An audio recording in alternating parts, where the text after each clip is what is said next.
explique largement l'échec des initiatives précédentes. Le processus de Nairobi, de Luanda, de Doha et de Washington ont principalement abordé les dimensions militaires et diplomatiques sans traiter simultanément les causes politiques et institutionnelles de la crise.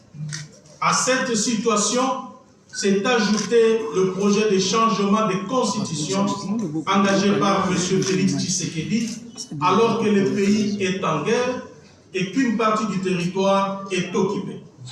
Cette initiative ouvre un dangereux front politique au moment où la nation devrait être unie pour défendre son intégrité territoriale. 4. La C64 demeure pleinement disponible pour un dialogue véritable, sincère et inclusif. Mais un dialogue crédible suppose des actes préalables de bonne foi. Il ne saurait être question de suspendre les actions citoyennes ni d'engager un dialogue tant que M. Félix Tshisekedi n'aura pas renoncé publiquement et définitivement à son projet de changement de constitution qui divise la nation et menace le pays de balkanisation. La décrispation politique exige également la libération de prisonniers politiques, la fin des poursuites judiciaires à caractère politique, le respect des libertés publiques et le rétablissement de l'état de droit. On ne construit pas un dialogue sous la répression, ni dans la violation permanente de la Constitution. Le président Évariste Ndayishimiye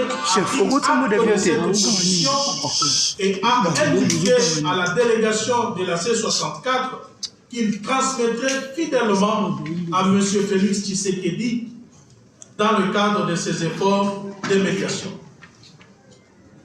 5. Que personne ne se méprenne. En acceptant cette invitation, la C64 n'a ni négocié ses convictions, ni marchandé son combat. Notre lutte est menée pour sauver la République, défendre la Constitution et préserver l'avenir de notre nation. Nous dialoguons avec tous ceux qui recherchent sincèrement la paix, mais nous ne transigerons jamais sur la Constitution, l'état de droit et la souveraineté du peuple congolais. 6. Dans l'attente de toute nouvelle évolution, nous appelons le peuple congolais à demeurer uni, vigilant et pleinement mobilisé.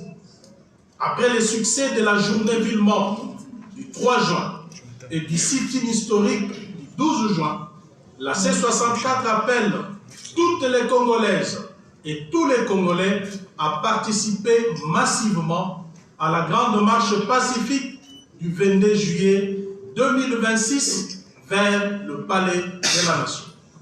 Cette marche dira non au coup d'État constitutionnel, non à la confiscation de la souveraineté populaire, non à la guerre permanente et à la mauvaise gouvernance. Elle dira oui au respect de la Constitution, oui à la paix, à la justice et à l'alternance démocratique. Elle exigera enfin la démission de M. Félix Tshisekedi parce qu'il a trahi son serment constitutionnel. La C64 réaffirme enfin sa disponibilité à contribuer sous l'égide de l'Union africaine et de toute médiation crédible à une solution globale permettant de restaurer durablement la paix, l'unité nationale et l'ordre constitutionnel. La souveraineté appartient exclusivement au peuple congolais. Aucune intimidation, aucune répression et aucune manipulation ne pourront arrêter un peuple déterminé à reprendre en main son destin.